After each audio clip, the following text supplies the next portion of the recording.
세상에 어려운 환경이 없을 때는 없습니다. 항상 어렵습니다. 그런데 그 어려운 환경을 이길 수 있는 힘이 있다면 그게 어려운 게 아닙니다. 우리에게 중요한 건 어려운 환경이 없어지기를 바라는 것이 아니라 내가 그 어려운 것을 이겨낼 수 있는 힘을 가지면 되는 겁니다. 오늘 사도 바울이 로마로 하던 중에 엄청난 풍랑을 만났는데 그 풍랑 이름이 뭐예요? 유라굴로라는 풍랑입니다. 그러나 사도 바울이 하나님이 주신 은혜와 함께 하심으로 276명의 생명을 건져내는 놀라운 역사를 이루어낸 이 말씀을 사도행전 27장에서 살펴보려고 합니다. 여러분, 내가 힘이 없을 때 다른 사람의 도움을 입으면 그래도 힘을 낼 수 있습니다. 그래서 우리는 사람들을 볼 때마다 에너지를 빼앗아가는 사람이 아니라 힘을 불어 넣어주는 사람이 되어야 돼요. 어떤 분은 다른 사람의 길을 그냥 다 빨아가는 사람이 있어요. 만나면 30분이고 1시간이고 자기 이야기만, 힘든 이야기만 하면 들어주는 사람이 들으면서 같이 에너지가 고갈되거든요. 그래서 심리학자들은 말하기를 내 에너지를 내가 감당하지 못할 만큼 에너지를 빼앗아가는 사람은 단절을 해라. 부모라도 일단 단절을 해라. 형제라도 일단 만나지 마라. 그래야 내가 살 수 있는 길이 열린다. 내가 도와줄 수 있는 여력이 있으면 만나라. 그렇게 말을 하고 있습니다. 여기 계신 우리 모든 성도들은 다른 사람을 도와줄 수 있는 사람, 할렐루야. 다른 사람에게 위로해 주고 용기를 불어넣어 줄 수 있기를 간절히 축복합니다. 예. 그러나 세상 사람들은 자기의 힘과 자기의 에너지를 만들어서 살려고 하지만 항상 벽에 부딪히고 고갈돼요. 왜 그렇습니까? 우리의 힘의 원천은 하나님이시기 때문에 그래요. 하나님이 우리에게 힘을 불어넣어 주셔야 그 영적인 파워로, 그 능력으로 내 육체의 질병도, 내 마음의 정서에 불안한 모든 것들이 또 내가 부족해서 힘들고 어려운 모든 일들을 우리들이 이겨낼 수 있는 겁니다. 그래서 오늘 우리가 주일에 와서 예배드리는 것은 여러 가지 이유 중에 하나가 하나님께 영광을 올려드리지만, 하나님 앞에 예배하지만, 이 시간을 통해서, 말씀을 통해서, 이 기도를 통해서 영적인 힘, 영적인 에너지를 다시 한번 우리가 충만히 받기 위해서 나온 겁니다. 그러므로 오늘 이 시간에 은혜 받지 못한 사람 한 사람도 없도록 모두가 다 하늘의 문을 여시고 주시는 하나님의 은혜가 충만하기를 그리스도의 이름으로 간절히 축원합니다. 주님이 제자들에게 이렇게 말씀하셨습니다. 이것을 너희에게 이르는 것은 너희로 내 안에서 무엇을 누리게 하려? 평안을 누리게 하려 함이라. 평안을 누리게 하려 함이라. 영적인 힘을 너희에게 주겠다. 세상에서는 너희가 환난을 당하라. 담대하라. 다 같이 크게 같이 봅니다. 시작. 내가 세상을 이겼노라. 세상에 어떤 풍파와 어떤 고통도 주님이 우리에게 주신 이 샬롬의 평강이 있다면 능히 이겨낼 수 있다고 말씀하지 않습니까? 벌써 사도행전 1장부터 말씀을 증거하기가 한 2년 정도 됐는데 오늘이 44번째, 앞으로 2번 더 남았습니다. 사도 바울이 어떻게 그의 사역을 마무리하는지 마지막 두세 편의 말씀을 통해서 여러분들과 함께 은혜를 나누려고 합니다. 오늘 1절 말씀을 보면 이렇게 시작합니다. 우리가 배를 타고 이달리아에 가기로 작정되매. 사도 바울이 로마에 가서 성도들을 만나고, 그리고 하나님이 기회를 허락하시면 서바나로, 지금으로 말하면 스페인에 가서 당시에 땅끝이라고 생각되는 스페인에 가서도 복음을 전해야 되겠다 하는 사명이 있었기 때문에 3차 선교여행을 마치고 예루살렘으로 돌아가려고 할 때 많은 사람들이 성령의 감동을 받아서 예루살렘에 가면 큰 어려움을 당합니다. 당신은 포박당할 겁니다. 어려움을 당할 겁니다. 그런 말을 했음에도 불구하고 또 사도 바울도 성령의 인도하심을 따라서 감동을 받아서 내가 3차 선교여행 마치고 예루살렘에 가면 큰 변고를 당할 것을 알고도 가지 않습니까? 도착하자마자 체포당했습니다. 그리고 2년 동안 감금당해 있었습니다. 드디어 로마에 갈 길이 열린 겁니다. 여러분, 사도 바울이 이런 비전과 꿈을 가지고 로마로 가는 배를 탔을 때 그의 마음에는 아주 마음의 기쁨이 있었을 것이고, 내가 이제 마지막 사역을 감당하겠구나 하는 기대도 있었을 겁니다. 그러나 4절 말씀에 내려가 보면 이렇게 말씀하죠. 또 거기서 우리가 떠나가다가 맞바람을 피하여, 무슨 바람이에요? 맞바람, 마주쳐오는 바람. 여러분, 당시 배는 규모도 작았지만 동력도 돛을 달든지 아니면 사람들이 노를 저어서 가야 되잖아요. 그런데 맞바람이 불어와요. 항해에 많은 어려움을 겪게 되었습니다. 그래서 구브로 해안을 의지하고 항해했다. 키프로스 그 섬 이 중간을 가로질러서 가야 지중해를 바로 건너갈 수 있는데 터키 쪽으로, 튀르키예 쪽으로 위로 올라가서 갈 수밖에 없었다고 말씀을 하고 있습니다. 하나님이 로마로 가는 길을 열어주셨다면 지중해에서 항해하는 길을 좀 순풍이 계속 불어서, 뒷바람이 불어서 빨리 로마로 갈 수 있도록 인도하셨어야 되는데 처음부터 이 항해에 어려움을 만나게 되었습니다. 그래서 그들이 5절 6절로 넘어가서 보시면 기리아와 밤빌리아 바다를 건너 루기아의 무시라고 하는 그 시에 이르러 거기서 백부장 이달리아로 가려는 알렉산드리아 배를 만나 우리를 오르게 하니, 마침 그때 알렉산드리아호 배가 와서, 그건 큰 배예요. 자주 다니지 않는 배예요. 그래서 276명의 이 선원들과 함께, 뱃사람들과 함께 항해를 하기 시작했다고 하는 겁니다. 지도를 보시면, 제가 좀 설명이 잘 돼서 이 지도를 했는데 보는 데는 조금 어려움이 있긴 있더라고요. 예루살렘에서 시작해서 가이사라를 거쳐서 가다가 키프로스 위쪽으로 올라가게 됩니다. 그리고 맞바람이 불어서 어쩔 수 없이 그들이 잠깐 지체했다가 알렉산드리아호 배를 타고 지금 항해를 시작했습니다.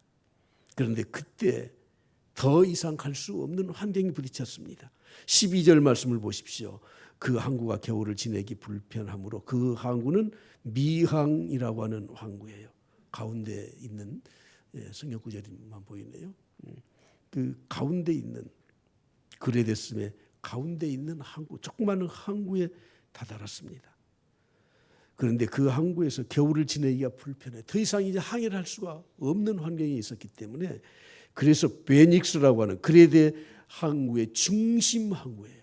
우리 한반도 같으면 인천항이나 부산항처럼 중심되는 항구, 그곳에 가서 겨울이 지날 때까지 있어야 되겠다 하고 베닉스로 뱃머리를 돌리게 되었습니다. 13절 말씀을 보십시오. 이렇게 말씀하죠. 남풍이 순하게 불매. 여러분, 남풍이 순하게 불어요. 남풍이.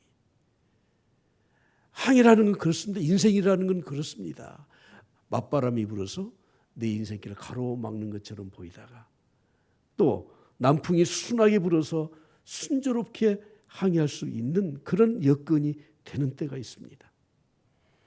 지금 강풍을 만나기 전까지를 정리하면 예루살렘을 거쳐서 가이사라를 거쳐서 시돈에서 배를 타고 다른 죄수 몇 사람과 함께 백부장 율리오의 감독 아래 그들은 배를 타고 항해를 시작했습니다. 바람을 피해서 가다가 루기아 무라라고 하는 시에서 알렉산드리아호 배를 만나서 그들이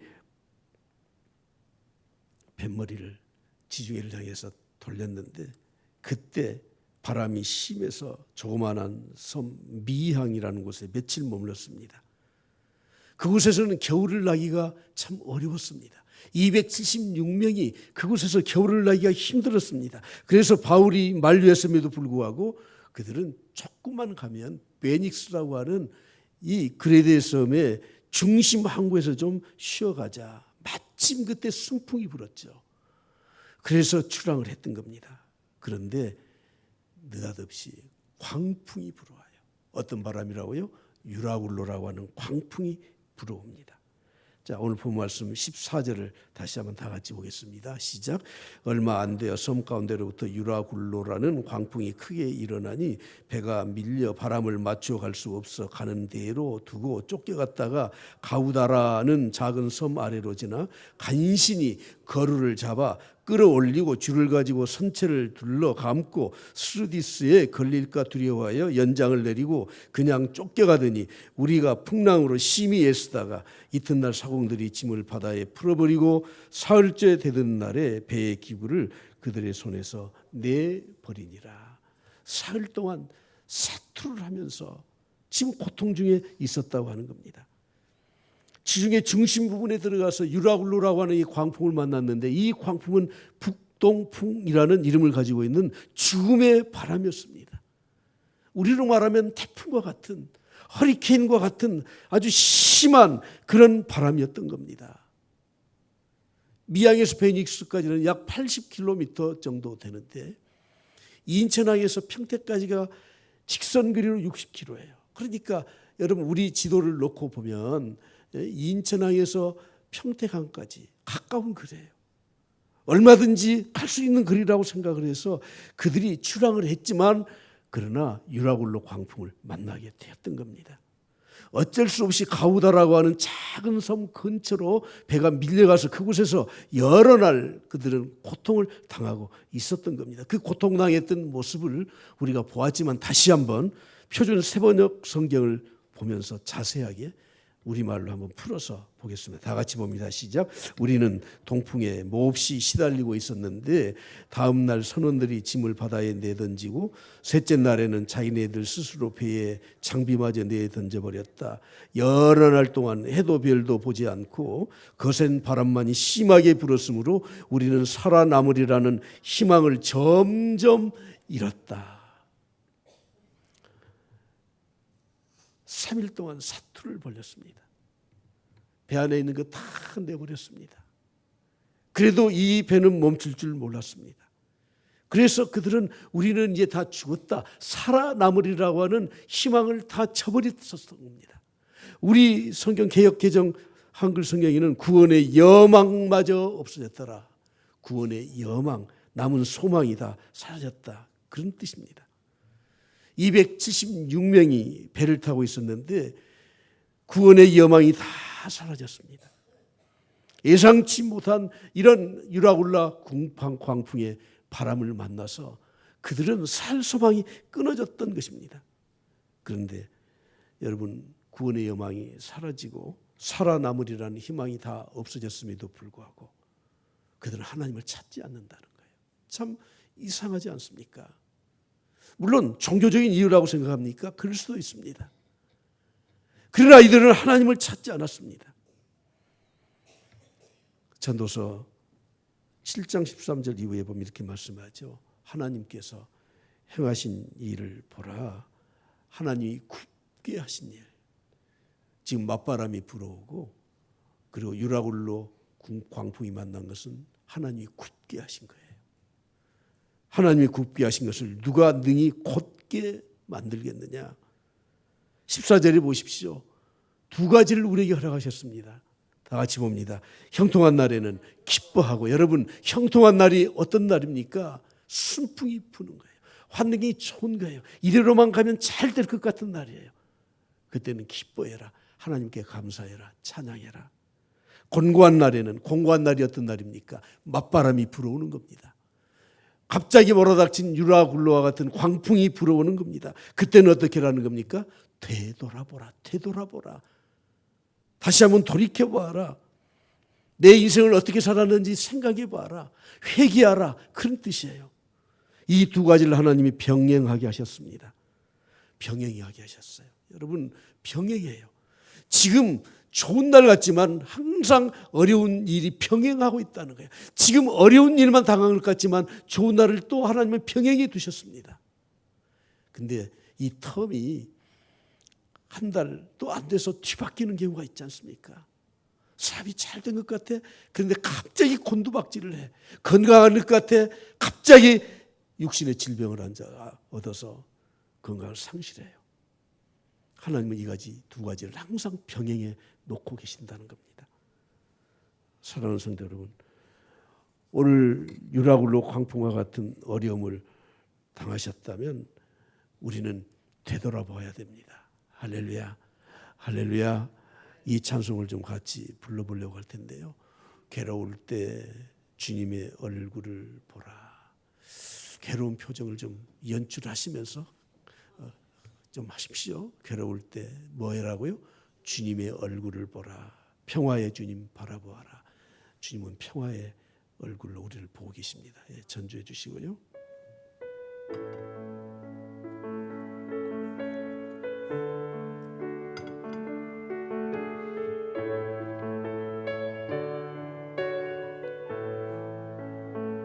괴로울 때 주님의 얼굴 보라. 평화의 주님 바라보아라. 세상에서 시달린 친구들아, 위로의 주님 봐. 다시 한번 괴로울 때 주님의 얼굴 보라. 평화의 주님 바라보아라. 주행에서 시달린 친구들아, 위로의 주님 바라보. 눈을 들어 주를 보라. 눈을 들어 주를 보라. 내 모든 염려 주께 맡겨라. 슬플 때에 주님의 얼굴 보라. 사랑의 주님 안식 주리. 다시 한번 눈을 들어 주를 보라. 내 모든 염려 주께 맡겨라. 슬플 때에 주 예수 얼굴 보라. 사랑의 주님 안식 주리라. 우리 하나님께 영광과 박수 올려드립니다. 할렐루야. 여러분, 이런 풍랑을 만나서 그들은 어떻게 했습니까? 여러분, 우리가 인생의 어려움을 당하게 되면, 힘든 일을 당하면 우리는 어떻게 합니까? 18절에 있는 말씀을 보십시오. 다 같이 봅니다. 우리가 풍랑으로 심히 애쓰다가 이튿날 사공들이 짐을 바다에 풀어버리고 심히 애쓰다가. 그렇지 않겠습니까?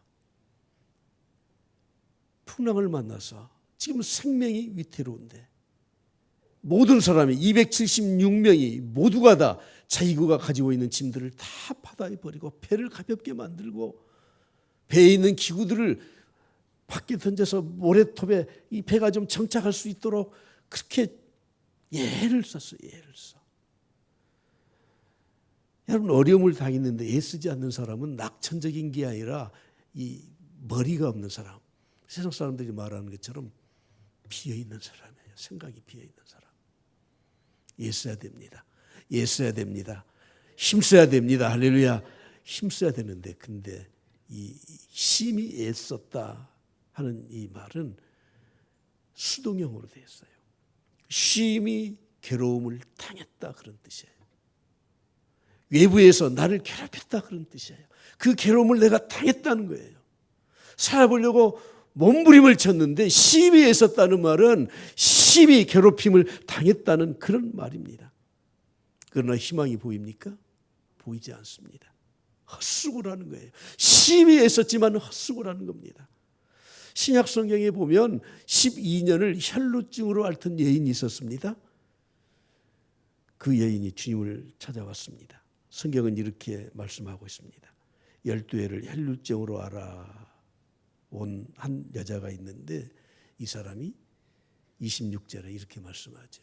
많은 의사에게 많은 괴로움을 받았고 많은 의사에게 많은 괴로움을 받았습니다. 힘쓰고 애썼습니다. 그런데 이 질병을 낫지 못했습니다. 그래서 의사들에게 괴로움을 당했다는데 여러분, 의사가 무슨 괴롭히는 사람입니까? 아마 이 여인이 이런 불결한 질병을 가지고 가족으로부터 격리당하고 사회에서 격리당하고 그 몸의 이 아픔과 이 고통을 겪으면서 그녀는 소문을 들었을 거예요. 저기 강원도 산골에 아주 용한 분이 한 분 계시는데 거기 찾아가 봐. 당신 병은 금방 나아. 그래서 돈을 싸들고 몇 날 며칠 가보았더니 정말 거기서 용한 분은 계시는데 처방도를 했습니다. 나섰을까요? 못 나섰을까요? 12년 동안 못 나섰다니까요. 서울의 대형병원에 그 의사는 그게 전문 의사래요. 거기 가면 낫겠대요. 그래서 찾아가 봤어요. 그래서 치료를 받았어요. 나섰어요? 못 나섰어요? 못 나섰다니까. 그래서 의사들에게 괴롭힘을 당한 거예요. 내가 애를 썼어요. 심의 애를 썼어요. 내가 발부둥을 쳤어요.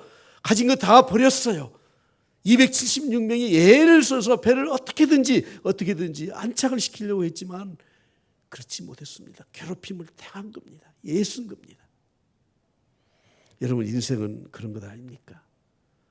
여러분, 힘들고 어려울 때 살려고 발버둥 치지 않는 사람은 비어있는 사람이라니까요. 그런데 여러분이 그렇게 힘쓰고 애썼다고 그 일이 다 해결돼서 살아가고 있습니까? 특히 육신의 질병을 가지고 장기간 동안 고통을 당해보신 분들은 아마 공감 가는 것이 많이 있을 겁니다. 저는 어쩔 수 없이 다른 사람 애를 들 필요가 없이 제가 경험했던 애를 들 수밖에 없습니다. 1988년 88 올림픽 때 제가 지병을 진단받았습니다. 젊었을 때는 그냥 대강 약 먹고 괜찮을 줄 알았습니다. 갈수록 심해지더라고요. 너무 심해져. 병은 하나인데 약은 수백 가지예요. 근데 여러분, 이 아프다는 말이 어떻게 소문이 금방 퍼져가지고요. 세미나에 갔더니 목사님 한 분이 이 목사님 당뇨병 때문에 힘들다면서요. 우리나라 10대, 7대 대형교회 하나 든 교회 목사님이라 저는 그 말을 아주 100% 신임했습니다. 그리고 전화번호와 주소를 써준 데를 찾아갔습니다. 여의도에 있는 어떤 빌딩에 가서 말을 했더니 그 목사님이 한번 가보라고 해서 왔습니다. 잘 오셨습니다. 뭘 주더라고요. 이 많은 병에다가. 그게 뭐냐면 돌가루예요. 어디에서 있는 이 돌가루 성분이 너무 좋아서 이거 먹으면 당뇨병이 해결된대요. 그래서 꾸준히 몇 달 동안 먹었더니 지금은 아주 심해졌습니다. 괴롭힘을 당했습니다. 그 원인인지 모르지만 신장 결석이 와서 제가 8번이나 파쇄를 했습니다. 내 이 프라이버시를 다 말해버리네.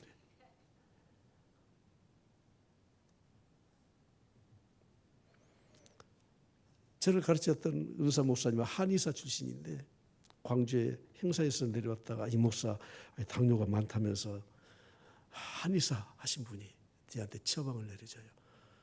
좀 힘든 일이지만 꼭 한번 해봐. 뭐요? 그랬더니 아침에 일어나서 소변을 받아서 자기 소변을 먹으면 된대요. 괴롭힘을 당했습니다. 여러분, 얼마나 사람들이 괴롭힌 줄 아세요? 물론 저를 생각하고 사랑해서 하는 말이지만 단방약 민간요법이라는 게 너무너무 많아요. 현재 우리 주위에 검증된 103가지의 이 민간요법이 소개되고 있어요. 다 검증된 거예요. 그런데 여러분, 유라굴로 광풍을 맞이해서 애를 썼습니다. 해결이 안 돼요. 이때쯤 됐으면 이들은 하나님을 찾아야 되는데 하나님을 찾질 않아요. 믿음을 가지고 있는 우리 성도들까지 이번에는 이렇게 하면 될 것 같아. 다음 달이면 괜찮아질 것 같아. 1년만 지나면 정말 좋아질 것 같아. 이런 정책들을 따라가면 괜찮을 것 같아. 해서 해보니까 어떻습니까? 지금도 괴롭힘을 당하면서 하나님을 찾지 않는다는 겁니다. 자신들의 신을 부르짖습니다. 요나가 배를 타고 배 밑장에서 자고 있을 때 큰 광풍이 불어서 그것도 지중해죠. 자기 신을 부르고 난리가 났습니다. 그러나 해결되지 않습니다. 2023년 우리나라 사망 원인의 1위가 뭐죠? 암이에요. 암. 이유가 뭡니까? 심장병이에요. 3위는 폐렴이에요. 4위는 뇌혈관 질환이에요. 5위는 자살이에요. 자살. 여러분, 이런 질병을 한번 갖게 되면 항상 마음에 이 스트레스와 항상 부담이 있습니다. 무엇으로 우리가 해결해야 되는 겁니까? 하나님께 부르짖어야 되는데 이들은 아직도 괴롭힘을 당하면서도 하나님께 부르짖지 않고 있다는 거예요. 그때 오늘의 주인공이 등장하죠. 누구예요? 사도 바울. 사도 바울이 등장해서 하는 말이 안심하라, 안심하라. 자, 우리 함께 크게 따라서 합시다. 안심하라, 안심하라. 이건 사도 바울의 말이 아니고 하나님의 말씀을 전달하는 겁니다. 여러분, 기댈 것 없고 바라볼 수 없는 절망적인 상황 가운데 우리를 정말 죽이는 게 무엇인지 아십니까? 절망 그 자체의 마음이라고 하는 거예요. 그래서 절망이 최고의 위기입니다. 덴마크의 크리스찬 철학자 키에르케고르는 말했습니다. 죽음에 이르는 병이 무엇인가? 죽음에 이르게 하는 병은 절망이라는 병이다. 내가 그 병 때문에, 그 상황 때문에 절망하는 것이 아니라 그 절망적인 상황 가운데 절망하는 마음을 갖는 것이, 그것이 죽음에 이르게 한다는 것입니다. 오늘 우리는 대책 없는 긍정주의가 아니라 정말 하나님께서 우리에게 주시는 긍정의 삶을 가지고 어떤 상황에서도 절망하지 않길 그리스도의 이름으로 간절히 축원합니다. 사도행전 20장 22절 보십시오. 지금 14일 동안 계속되고 있는 과정에 사도 바울은 이렇게 담대하게 말을 합니다. 내가 너희를 권하노니 이제는 안심하라. 너희 중에 아무도 생명에는 아무런 손상이 없겠고 오직 배뿐이리라. 다 같이 계속 봅니다. 시작. 내가 속한 바 곧 내가 섬기는 하나님이 왜 사자가 어젯밤에 내 곁에서 말하되 바울아 두려워하지 말라. 내가 가이사 앞에 서야 하겠고 또 하나님께서 너와 함께 항해하는 자를 다 내게 주셨다 하였으니 그러므로 여러분이여 안심하라, 안심하라. 나는 내게 말씀하신 그대로 되리라고 하나님을 믿노라. 그런즉 우리가 반드시 한 섬에 걸리리라 하더라. 아멘. 이 말씀은 하나님께로부터 오신 말씀, 그 말씀을 전해준 거예요. 이 말씀의 내용은 크게 세 가지로 정리가 돼요. 오늘 저는 결론으로 이 세 가지를 말씀드리고 그리고 기도하려고 합니다. 첫 번째는 23절이죠. 내가 섬기는 하나님의 사자가 어젯밤에 내 곁에 서서 말하되, 어젯밤에 내 곁에 서서 말하되. 사도 바울이 항해를 시작해서 맞바람도 불고 하나님이 주신 감동으로 더 이상 가면 안 됩니다 권했지만 말을 듣지 않아서 가다가 이런 광풍을 만났지 않습니까? 근데 이 광풍 중에서도 사도 바울이 했던 일은 딱 한 가지밖에 없어요. 무엇입니까? 하나님께 간구하고 영적 교제를 하고 하나님 앞에 기도했던 일은 그치지 않고 했었던 거예요. 우리가 안심할 수 있는 이유가 무엇입니까? 그것은 바로 하나님과 영적 교제를 끊지 말아야 돼. 그럴 때 하나님은 우리에게 심령의 평안함과 우리에게 안심하라고 하는 메시지를 어느 땐가는 주실 거예요. 제가 어떤 분에게 카톡을 연결하려고 이제 설정을 해야 되잖아요. 그래서 아무리 해도 설정이 안 돼. 그래서 한번 그쪽에서 한번 해보라고 그랬더니 그쪽에서 설정이 안 된대요. 참 이상하지 않습니까? 그랬더니 내한테 그러더라고. 혹시 번호를 차단해 놓지 않았어요? 이게 모르는 번호를 아예 차단하는 모드로 내가 돌려놨는지 모르겠어. 봤더니 차단돼 있더라니까요. 하나님은 우리에게 계속 메시지를 주셔. 출항할 때부터 메시지를 주셔요. 맞바람이 불 때도 메시지를 주셔요. 우라굴로 강풍이 내려올 만났을 때도 메시지를 계속 주셔요. 그러나 우리는 차단을 해버려요. 차단. 그래서 하나님의 이 안심하라 하는 음성을 듣지를 못하는 겁니다. 그러므로 우리가 하나님께서 우리에게 안심하라 하는 이 메시지를 듣기 위해서는 우리는 어떤 상황에서든지 계속 하나님과 영적 교제를 끊으면 안 되는 거예요. 힘들어도 하나님 앞에 나와서 기도하고 교제를 끊으면 안 돼요. 어려울지라도 하나님 말씀을 생각하면서 항상 하나님 앞에 예배하며 찬양해야 돼요. 바쁠지라도 주일날 예배 나와서 은혜를 받고 돌아가야 되는 겁니다. 두 번째, 하나님은 사도 바울에게 이렇게 말씀하시죠. 24절에 바울아 두려워하지 말라. 내가 가이사 앞에 로마의 황제 앞에 서야 되지 않느냐. 그게 네 사명이지 않느냐. 여러분 안심하라 하는 이 메시지를 누구에게 주시는 줄 압니까? 하나님이 나에게 주신 사명을 끝까지 놓지 아니하고 그 사명대로 살아가는 사람에게 이 메시지를 주는 겁니다. 여러분 조금 힘들다고 하던 일 멈추는 사람, 하나님은 그런 사람에게 하나님의 메시지 주시지 않습니다. 신앙을 중단하고 사는 사람, 가난한 성도들에게 이런 메시지를 줄 수가 없습니다. 나에게 주신 사명이 아무리 힘들고 어려울지라도 그 어려운 환경 속에서도 그래 이것은 하나님이 나에게 주신 사명이야.